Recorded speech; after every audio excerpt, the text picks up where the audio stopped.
break in the clutch. Na'Vi, much needed momentum. And most importantly, they're going to delay that gyrocopter BKB. Don't think he was able to purchase it before he went down. Oh, no, he did. He got the BKB recipe. Well, that's good news for LGD. Still, Na'Vi, 2 kills to go in their way. That's a big play with that glimpse. I don't know how much of that is like slightly lucky timing, because they didn't have vision of the Wisp. Maybe he saw like the tether, and the millisecond you see that tether coming in, you just glimpse expecting to relocate out. But very clutch from Disruptor. That is a big kill to be getting on Sylar, who is kind of, I mean, we talk always about Sylar and Maybe, which is the real one position, but when they've done this Gyro Tiny, the Tiny's been more of the mid-game tempo controller, while the Sylar Gyrocopter tries to take more farm, but Sylar's not really keeping up too well. He's already had 5 deaths this game, and we're just 23 minutes in. Yeah, it almost feels like they're, it would be easier if one was just, okay, you're the designated farmer, you focus on stacking ancients, you focus on farming up your jungle camps. Speaking of which, we should take a look at the Dire Woods here as there's a charge in. We'll have to hold that thought. Going right through Saniko. He's going to bash him on the way. Does he stop for the dust? No, he just keeps on going. Funnick throwing out the Yule Scepter there. And now a Static Storm. Can they glimpse him back in? You betcha. Dendy waiting with the raises. And Yao's YOLO dive starting to get punished here as he continues to just go in deep on his own. Yeah, that's what they need to do. At least for LGD, they're thinking, okay, it's just Yao. It's not Maybe, who's had a big kill streak to his name. He's 4-1-7 and getting close to the Aghanim Scepter. And that's where the Tiny's kind of pulled ahead, at least a little bit ahead of the Gyrocopter as far as where the farm priority is going, because Maybe's just been so successful in his rotations and ganks. Sylar, a few just kind of overextensions. There was the bottom tier 1 tower where he gets a kill on Disruptor, then ends up under the tier 1 and pays for it with his life. So it just doesn't feel like Sylar is that comfortable when he's forced to play this aggressive style, go for kills as much as Maybe is. Oh, there's your BKB from Dendy. Maybe starting to take a lot of damage here. There is a Yule Scepter, but with the Aegis, not the hair that you want to commit on too much, and the Tiny gets Yule so that he can't actually cancel the Requiem. He's kept out of the fight. Now Funnick on the run, but he's being charged. What do you know? 5 heroes again, chasing after Na'Vi, hunting them everywhere they go, and Yao will complete it, clinches the kill, and gets a lot of gold there. 664. It's very rare that we don't see just a big clump of LGD heroes balling across the map as a squad. I mean, they have so much mobility. They can just do it and then go right back to farming. Well, that's the great thing as well about the Spirit Breaker pick, is it just gives them that hero that can be just omnipresent on the map. You need him there, well, or you kind of play around wherever he's charging, which was exactly the case there with the Tiny already in the bottom lane, the relocate coming in as well. And another charge mid lane. Again, this time on Artstyle. Is he going to see it in time for the glimpse? No, he had his eyes forward. Denny is there with the Yules, ready to go, but now Maybe rotates in. He's able to get off the toss up on Denny. I think the BKB is still cooling down from the earlier fight. Bottom, he won't be able to use it. 3 dead for Na'Vi. LGD storm down the middle lane. They've got eyes on a tier 2 and maybe more, and all of a sudden, what do you know? Maybe's got an Ags, and LGD put themselves firmly in the driver's seat. Yeah, you've got to be really careful this part, because this is where a lost team fight leads to quick towers for LGD with an Ags Tiny coming up. So Na'Vi up until now had the overall net worth advantage, but this is going to even things up with the tier 2 tower. So Na'Vi just going to have to make sure that they can kind of fine-tune some of the fights that they are playing around. They've still got a lot of potential with this farm Queen of Pain.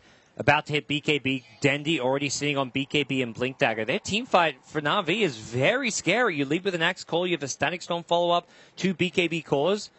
We just haven't seen those Havost initiations this game. He's sitting 1, 2, and 6. But honestly, I feel like a lot of those assists are kind of running in last minute, throwing out a Battle Hunger. There hasn't been a big Blink call, drop the Static Storm, throw a Queen of Pain all over the top. Like you said, huge potential for this draft. Just hasn't been realized as of yet. Yeah, it always seems like when LGD are finding kills and leading the way, they've got like a clear, methodical like approach to it. With Na'Vi, it's very reactionary. They're just trying to adapt to what LGD are doing, which for the most part has worked for them as far as giving them an early game advantage, but now it's starting to get punished by LGD, who are just finding these quick pickoffs, getting out, and not giving Na'Vi time to find the counter kills. Na'Vi do start to congregate towards the mid lane. 4 heroes grouped up right now. They still hold that tier 1 top, which is a safer place to be, or at least so it feels right now. But you can see that LGD is starting to get in their heads a little bit. Even when they're not killing, they're actually farming the map pretty efficiently right now. They've got Na'Vi boxed in psychologically. They don't really want to go off on their own. They're not even going for ganks, and if they don't find a way to break out of this contain, the gold graph will just naturally start to tip against them. Yeah, and exactly. You can box Na'Vi in, and then you try and just take advantage of the farm on the map and just play the economy game. Work on Yao's BKB for the Spirit Breaker. Work on the Gyrocopter's next kind of farming, or at least damage out. And the Butterfly, that Sylar likes to go for an MKB, whatever it may be. And then Tiny, you've already got the Ags. You can start thinking Assault Career. So I think my biggest worry here, Gods, is what is the counter to a Spirit Breaker BKB charge? That is very soon in the future, and there's actually nothing. They have nothing that pierces BKB to cancel the charge. Your call is never going to work because you're always going to get Bash trying to go for it. I think you just have to posture defensively. For Queen of Pain and Shadow Fiend, you can self-Yules to dodge it and then blink away afterwards. For Axe, you just have to Force Staff / blink away and then... And if you're Yao, you're just you have eyes straight on the Disruptor every fight because he has no way to save himself. Yeah, absolutely. Those three heroes are kind of hard to charge into because they'll just pull you too deep, and he'll have to cancel charges more often than not. But yeah, Disruptor's the target. Bounty Hunter, whenever you catch eyes on him, is also normally positioned very aggressively as well. And the Disruptor's a gigantic part of Navi's team fight. It is the nature of the Bounty Hunter support that you ask for more out of his counterpart. So if he's shut down early, makes the fights tough. Here comes the pressure for Maybe. They'll take down the Tier 1. LGD getting more active on the map as the game progresses. There's your double damager in for Maybe. Up to 2,500 gold. BKB up on Spirit Breaker. Farming towards a Tricore at this rate. The supports are rather poor on LGD, but they don't need a whole lot of farm to have a huge impact just because of how strong defensively these two can be. Yeah, no, I like that LGD are blocking off the Radiant Ancients, just trying to limit the places where Na'Vi can farm. And they're also farming their own Ancients. They've started to really focus on that. And Suniko again. He's left the comfort of the Tier 2, and he's going to pay for it with his life. This is smart warding from LGD. Something very important to do against Invis Roamers is have the sentry with the Observer Ward. Havos escapes the gank narrowly with the 4-staff there, but you look at what LGD have done in the jungle. Sentry next to the Observer Ward, so you can see when the heroes like Bounty Hunter, Clinks, whatever it may be, are rotating around the map. So it's really important to have sentries active with your Observer Wards when you're playing against these Invis Roamers. Again, the pump fake charge from Yao. He's just always looking to go in here. Just thinking about a jump on mid, or at least threatening one, but he opts to back off. They'll get their next Aegis. Either Sylar maybe to pick this up, and with that, LGD, another 5 minutes here of aggression. Or farming, whatever they desire. There's the charge. They're going in again. This ward has not been countered, and Havos, little does he know, he's in a terrible position. Yao may even commit for this. Oh, he wants the nether string. Gets fogged. It might have even been a good thing that he got fogged, because he was a solid screen and a half away from the team. But they will end up retreating out. And now even a gem picked up by the Dazzle here of Xiao 8. LGD want the map control. If they have the wards up, if Na'Vi are in the dark, either Na'Vi don't leave the base and get out-farmed, or they leave the base blind and get charged and ganked and relocated upon. So just playing the map control game now. Yep. It seems that's the transition here for LGD. LGD are really good at getting a lot of value out of their supports, even when they don't have a lot of farm. Like Jowei just sitting on a medallion. Io will be hitting mech soon, but you compare it to a team like Secret, this is nowhere near the kind of farm you'd see on Puppey and Kura at this time. This could be an opening. They have spotted out the Tiny in the top lane as Yao charges in, but Shadow Fiend is waiting for this. Turns with the auto attacks. Now the Static Storm deployed, but it's too late. Already the BKB came from Sylar. He was prepared for that. Then the bash coming through. They're going to isolate and bring down Funix Queen of Pain. They toss forward the Copter of Doom as he lays into art style. Will tear him a new one, courtesy of the Rocket Barrage, en route to 2 more kills. And an easy 5-man push down the top lane. Yeah, T2 Tower will be free for LGD, and Na'Vi maybe going to have to be forced into mounting a high ground defense here at the top lane. Tiny going to be beating away on their door, and this is bad news for Na'Vi. Still 30 seconds on Queen of Pain, 12 seconds on Disruptor, and there's no Static Storm even when the Disruptor respawns. They keep on going. Why back now? You've got your core items. You have lots of insurance here with the extra lives, the defensive potential of these supports. LGD, they want 2 more 2-0s, and they would love to be first in this Group A coming down the stretch. They're looking for the Game 1 win here. The Tier 3 falls, and maybe continues the pressure. Clubbing, chunking away. The tower already gone. Na'Vi up against it here. Just a creeping tossed in. A warning shot for Maybe. Don't come near me. Let me have your tower, then maybe I'll back. But Na'Vi have other ideas. Where's the blink call from Avos? Nothing yet, just a Yules. They give it up for free.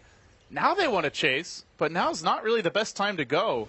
They're just going to watch their base side. They did get a glimpse. Yep. BKB dodged, I believe. Yeah, BKB. And, well, Sylar back to farming. That's his butterfly. That's Yao's Vlad's. And maybe, probably the Assault Caress, or no, BKB coming out very soon. 3 more very important items for LGD coming out. And more, Na'Vi feel caged. Backed into a corner. I think they need to, use their smokes group up. They're trying to still farm this Disruptor Aghanim Scepter, which is a big game-changing item with the number of BKBs on the dire side. You've got 3 BKB heroes. This would help out a ton, but it's still a long ways away. And I think going for a smoke gank pickoff on a core hero is maybe the way to go to kind of make that next jump, try and get a pickoff, and then try and get a tower out of it as well. But very just hard time to do that when LGD have an Aegis. You don't want to head in the direction of this Tiny when he's got 2 lives. Sanja's going to be picked up. Now, Dendi just going for the cheap items that don't require a lot of build-up. The Sanjin Yasha will be his choice. They're still rather lacking on physical damage here, Gods. The Queen of Pain doesn't offer anything. Your Bounty Hunter purely there for track. And with the build Dendi's gone for, it's a mobile build. It's a decent split-pushing build, but when the DD rune ends, which he's currently sitting on, they have a tough time fighting their way through these tanky LGD frontliners. Spirit Breaker, 14 armor with the Vlads, and that's before you look at the Dazzle Weave and the Medallion. Maybe sitting on 16, again, before the Weave and the Medallion. And the Gyrocopter of Sylar has 28 armor with Evasion, and now they're jumping in. They go for the Avatar. Straight away, Havost is put on his back foot, and he's not going to be able to initiate with Comfort and full HP. Maybe taking some damage here from Danny. They're working him down. He still has the Aegis available. They can't quite finish him off. That hurts. They would have loved to fight a fair 5v5, but LGD, they're looking for the 6v5. Round 2 coming soon. And he's back to full HP already, so this is... The Earn Charge heals, the Dazzle heals. It's endless heals here for LGD. He'll have 1 more creep wave worth of Aegis, so probably going to look for the tier 3 tower with this creep wave, or at least to go in and force Na'Vi onto him to start a team fight. They have eyes here, and they're going in again. Maybe he's the one to initiate. He's the Aegis carrier, unafraid of even losing it now. He's noticed the team will be there in reserve. MMY, no relocate just yet. They continue to charge in. Missile, hunting Havost. As Na'Vi that's going to be will the hold Aegis for now. They burnt. get the glimpse. Does he want to BKB it? Yeah, he does. He will. The Aegis was very close to expiring, about 10 seconds away, so. All right, Na'Vi hold. Good defense for them. Still LGD. It's not like they're running out of item slots anytime soon, and they've, again, got excellent scaling cores. So Na'Vi on chase, though. They're walking past a lot of wards here, so I don't see this leading to anything. They want to get active, but the last time we saw them get active, it was top, and it ended with 3 Na'Vi corpses and a headlong retreat back to the base. No Aegis. At least get some wards out. That seems to be the plan here for Na'Vi. They plant down 1 near the bottom rune, and they're going to try to squeeze what farm they can out of the land. Yeah, Havos will have enough money for a BKB, so Havos can be a lot less scared when he wants to initiate into these upcoming fights against the magic damage, at least. And Spirit Breaker not really thinking about Nether Striking an Axe once he's gone in for a Blink Call, so main target will be the Dendi SF. If you can cancel a Requiem using the Spirit Breaker Nether Strike, that's going to be the ideal scenario for LGD. Saw Caress coming soon for maybe. This could be big, though. Havos picks up his own BKB. Doesn't have to worry about getting interrupted by something like an Avalanche, and can tank a lot more of the LGD damage, which is starting to tilt towards the physical. Saniko does get caught in the Roche pit. I imagine was going on a